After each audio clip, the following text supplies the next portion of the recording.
Shalom! Começando este dia com Deus. Porque Deus é bom e a sua misericórdia dura para sempre. Amém? Glória a Deus. Hoje é sábado, 15 de agosto de 2026. Que o Senhor nosso Deus derrame as bênçãos dos céus sobre a vida de vocês e sobre a minha vida também. Que vocês possam ter um feliz e abençoado sábado na presença do nosso Senhor e Salvador Jesus Cristo. Igualmente para mim, que nós possamos nos sentirmos abraçados por este grande mestre. Que Deus guie o meu caminho e o seu caminho, certo? Rumo à vida eterna. E que nós também possamos dizer assim: Cristo morreu por mim e agora eu vivo por ele. Amém? Vamos para a Bíblia então? A voz é minha, mas a palavra, ela é de Deus eternamente. Amém? Hoje nós vamos falar de alguns personagens bíblicos, né?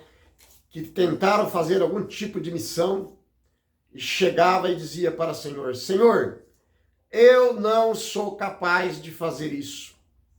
Comigo já aconteceu muitas vezes de eu começar a fazer alguma coisa e chegar na metade do caminho e eu falar: eu não consigo e eu desisto. Ou às vezes nem começo a fazer e já acho que não vou conseguir, certo? Então, se isso já aconteceu com vocês também, eu já creio que sim, com muitas pessoas. Então não desista dos seus sonhos, não desista dos seus objetivos, não desista dos seus projetos. Entregue nas mãos de Deus, porque Deus vai te ajudar a vencer os obstáculos e você vai conseguir o seu objetivo, certo? Igualmente para mim. Então vamos lá, livro de Jeremias, certo? Jeremias capítulo 1, versículo 7 e versículo 8. Mas o Senhor me disse, Jeremias dizendo, hein? Mas o Senhor me disse, não digas, né? Eu sou uma criança ou um menino, porque a todos a quem eu enviar, certo? Irás. E tudo quanto te mandar, falarás. Não temas, ou quer dizer, não tenha medo diante deles, porque estou contigo para te livrar, diz o Senhor. Então veja bem. Aqui então, o Senhor diz para Jeremias: não temas, né? O não temas aqui é não ter medo, né? Diante dessas coisas, diante deles, porque eu estou contigo, né? Jeremias se achava incapacitado porque ele era jovem demais, né? E não saber falar bem, certo? Mas veja bem, meus irmãos, Deus rejeita a desculpa da incapacidade humana, certo? E assume a responsabilidade de dar a mim e a vocês autoridade e proteção para a missão, certo? Então nunca diga não quando Deus pedir alguma coisa para você. Se Deus está pedindo, porque Ele vai te capacitar para fazer. Senão Ele não pediria, certo? E o apóstolo Paulo, ele fala de um espinho na carne, certo? Muita força na fraqueza, certo? 2 Coríntios capítulo 12, versículo 9. E disse-me, a minha graça te basta, porque o meu poder se aperfeiçoa na fraqueza. Amém? De boa mente, pois me gloriarei nas minhas fraquezas, para que em mim habite o poder de Cristo. Então, o apóstolo Paulo diz assim: a minha graça te basta. A graça de Deus, a graça salvadora de Deus na minha vida e na vida de vocês, basta. Vamos dizer como Paulo disse, a minha graça te basta, né? Porque o meu poder, né, se aperfeiçoa na fraqueza. Amém? Então Jesus disse, né? E disse-me, Paulo está dizendo, Jesus dizendo para ele, disse-me, a minha graça te basta, porque o meu poder se aperfeiçoa na fraqueza, certo? De boa mente, pois me gloriarei nas minhas fraquezas. Agora Paulo dizendo, para que em mim habite o poder de Cristo, né? O apóstolo Paulo pediu a Deus que removesse uma grande fraqueza da sua vida, um espinho na carne, certo? A resposta de Deus deixa claro que o poder divino opera melhor onde não há autossuficiência humana. Deus capacita juntamente através da dependência total deles. Então veja bem, Deus não escolhe os capacitados, Deus capacita os escolhidos. Paulo fala de um espinho na carne, certo? Mas a Bíblia não revela o que seria este espinho na carne, certo? Mas Paulo diz que se gloria em suas fraquezas, né? E Jesus disse para ele: Paulo, a minha graça te basta, certo? E que Deus fale em nossos corações: João, vocês usam o nome de vocês, a minha graça te basta, certo? Falando agora de Pedro e de João, Atos capítulo 4, versículo 13. Então eles, vendo a ousadia de Pedro e João, e informados de que eram homens sem letras e indoutos, quer dizer, eram homens quase analfabetos, certo? Se maravilhavam e reconheceram que eles haviam estado com Jesus, certo? Eram homens sem letras, sem indoutos, quer dizer, quase analfabetos, certo? Mas as pessoas, a ver o testemunho desses dois apóstolos, reconheceram que ele estava com Jesus, né? As autoridades religiosas ficaram perplexas, porque Pedro e João eram pescadores simples, sem estudos formais, sem teologia, não tinha faculdade, certo? Veja bem, o que os capacitava a falar com tanto poder não era o diploma humano, certo? Mas o tempo que passaram sendo moldados por Jesus e cheio do Espírito Santo. Então veja bem, deixa o Espírito Santo de Deus tomar posse do seu coração, certo? Nunca vamos dizer assim: eu sou incapaz, meu Deus, de fazer isso. Se Deus dá uma missão para você, é porque você é capaz. Se Deus dá uma missão para mim, é porque eu sou capaz. Posso encontrar grandes dificuldades, e vocês também. Mas, de joelho em terra, a gente fala com Deus e Ele nos capacita. Amém?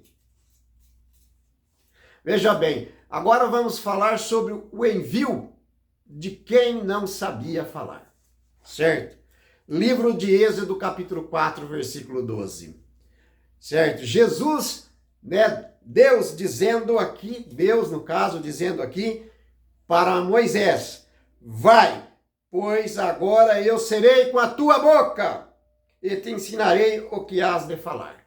Então Moisés tinha que falar com o faraó para que o faraó libertasse o povo de Israel que estava cativo, né? Estavam sendo escravos ali no Egito. E Moisés falava: Senhor, mas eu não sou, né? Não consigo falar, sou fraco de língua, não tem como. E o Senhor diz assim: vai, certo? Agora eu serei com a tua boca e te ensinarei o que has de falar. Eita glória, né? Moisés tentou recusar o chamado de Deus, né? Alegando ser pesado de língua, né? Talvez até gago. Deus não mudou de ideia e não escolheu outra pessoa mais articulada. Ele garantiu que ele próprio forneceria habilidade a Moisés, certo? Habilidade. E todos sabem que Josué, ele era irmão de Moisés, né? E ele foi o sucessor de Moisés, um grande líder, certo? Um versículo muito conhecido, Josué 1:9, que diz assim: Deus dizendo: eu não te mandei eu. Ser forte, ser corajoso, não temas, aqui é não ter medo, não tenha medo, não te espante, porque eu, Senhor seu Deus, estou com você aonde quer que você andar. Eu, Senhor seu Deus, estou com você aonde quer que você pise a planta dos seus pés, né? Não te mandei eu. ser forte, ser corajoso, não temas ou não tenha medos. Porque eu, Senhor, seu Deus, estarei com você aonde quer que você andar. Aonde quer que você pise a planta dos seus pés, o Senhor será contigo e comigo. Amém? Glória a Deus. Dê um glória a Deus aí, meu irmão, minha irmã. Certo? Veja bem, substituir Moisés parecia uma tarefa humanamente impossível para Josué. E Deus o capacitou não com uma estratégia de guerra humana, não, meus irmãos, mas com a garantia absoluta de sua presença contínua na vida de Josué, né? E Deus, então, elimina de Josué aquela incapacidade que ele achava que tinha. Mas Deus o capacitou. Deus o capacitou porque Deus escolheu. Quando Deus escolhe você, quando Deus escolhe a mim, Ele nos capacita. Ele nos dá a palavra. Amém? Glória a Deus. Veja bem, lógica divina, certo? Da escolha das coisas fracas, certo? Escrito aqui pelo apóstolo Paulo, 1 Coríntios capítulo 1, versículo 27. Mas Deus escolheu as coisas loucas deste mundo para confundir as sábias. Deus escolheu as coisas fracas deste mundo para confundir as fortes. Somente Deus pode fazer isso, né? Mas Deus escolheu as coisas loucas deste mundo para confundir as sábias. Mas Deus escolheu as coisas fracas deste mundo para confundir os fortes, as fortes, né? Veja bem, meus irmãos, esse texto resume perfeitamente a frase: se Deus escolhesse apenas os que já são fortes e capacitados, o orgulho humano o receberia o crédito, certo? Mas Deus escolhe o fraco para demonstrar que o resultado extraordinário, ele não vem do homem, mas ele vem de Deus. Porque é Deus que capacita o ser humano, o homem, a mulher, enfim, né, a conseguir cumprir a missão, certo? E eu quero falar para vocês uma coisa. Deus me deu esta missão de pregar o evangelho. Eu estou todos os dias, né, gravando aqui na minha residência as boas novas da salvação para compartilhar com vocês. Eu tive um grande incentivo da minha esposa, mas a minha força, ela me ajuda muito, mas a minha força vem do Pai, do Filho e do Espírito Santo, porque sem eles eu seria como um peixe fora d'água, certo? Agora nós vamos falar de Amós, certo? Amós, né, o agricultor que virou profeta. Então vamos lá, livro de Amós, capítulo 7, versículo 14 e 15. Preste bem atenção nesse versículo, irmãos. E respondeu Amós, dizendo a Amazias: eu não era profeta, nem filho de profeta, mas boieiro e cultivador de sicromos. Mas o Senhor me tirou de após o gado, e o Senhor me disse: vai, profetiza em nome de Israel. Agora eu quero explicar aqui para vocês, certo? E respondeu Amós, dizendo a Amazias: eu não era profeta. Quer dizer, eu não tinha capacidade para ser um profeta. E nem também eu era filho de profeta. Mas eu era boieiro. Aí vocês vão me perguntar, mas o que é boieiro? Certo? Boieiro aqui significa guardador ou condutor de bois, ou boiadeiro, certo? E cultivador de sicromos, né? Em outras palavras, cultivador de figos silvestres. Sicromo é uma árvore, né? Então, uma árvore de figos silvestres, certo? Então, eu era boieiro, ou seja, eu era boiadeiro, eu era cultivador, certo, de sicromos, né? Cultivador de figos silvestres. Então, eu era agricultor, eu não tinha capacidade nenhuma de ser profeta, mas o Senhor me tirou de após o gado, certo?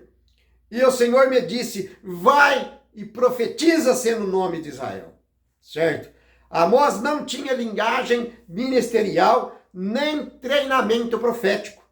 Ele era um simples trabalhador do campo, trazendo para os nossos dias hoje um agricultor ou um boia fria, certo? Deus o escolheu em meio à sua rotina comum e o capacitou com as mensagens poderosas para a nação de Israel. Eita glória, esse Deus é magnífico, esse Deus é fantástico, certo? Veja bem, meus irmãos. Agora nós vamos para o livro de Juízes, capítulo 6, versículo 14, né? Gideão, o menor da casa de seu pai.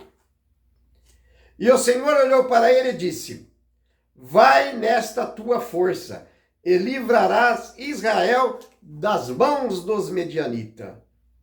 Porventura não te enviei eu? Ou seja, porventura não sou eu que estou te mandando? Gideão. Vai, Gideão.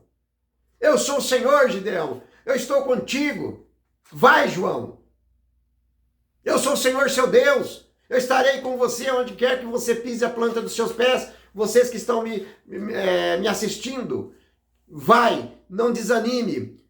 Lute, lute, lute até o final. Porque sem lutas não há vitória. Aquilo que nós possamos fazer, certo? Até um certo limite. Mas se a gente não pode mais, mesmo assim a gente consegue. Porque Deus nos capacita, certo? Porque a nossa conduta humana, ela é limitada, ela tem um limite, mas Deus é ilimitado, certo? Então Deus nos capacita para que nós possamos cumprir a missão. Porque se Ele dá a missão para mim e para vocês, porque Ele vai estar conosco, certo? Gideão se via como o menor e mais fraco de sua tribo. Quando Deus diz, vai nesta tua força, ele não estava referindo a músculos físicos de Gideão, mas a força que o próprio Deus enviou e depositou na vida de Gideão. E somente assim Gideão pôde, certo, vencer os medianitas, certo? Agora nós vamos falar capacitação através do Espírito Santo de Deus. Amém? Livro de Zacarias, capítulo 4, versículo 6. Respondeu-me dizendo, esta é a palavra do Senhor a Zorobabel, dizendo, não por força nem por violência, mas sim pelo Espírito Santo, diz o Senhor dos Exércitos. Então, o Senhor dos Exércitos enviou o seu Espírito Santo para ajudar Zorobabel na sua missão. Zorobabel, ele enfrentava grandes barreiras para reconstruir o templo, certo? O versículo ensina que os escolhidos, não vencem por causa da sua força física, inteligência ou recursos humanos, mas porque são capacitados pelo agir do Espírito Santo. Vai lá no livro de Zacarias, lê o capítulo 4 inteirinho, e você vai ver que Deus capacitou Zorobabel para que ele construísse o templo, certo? E agora, para a gente terminar, a competência que vem de Deus, na minha vida e na vida de vocês, certo? Então, meus irmãos, ore, fale com Deus. Se você está alegre, ore. Se você está triste, ore. Se você está sem forças para lutar, ore. E se Deus te der uma missão, não desista, porque Deus vai te ajudar, certo? Novamente, o apóstolo Paulo escreve aqui no livro de 2 Coríntios, capítulo 3, versículo 5.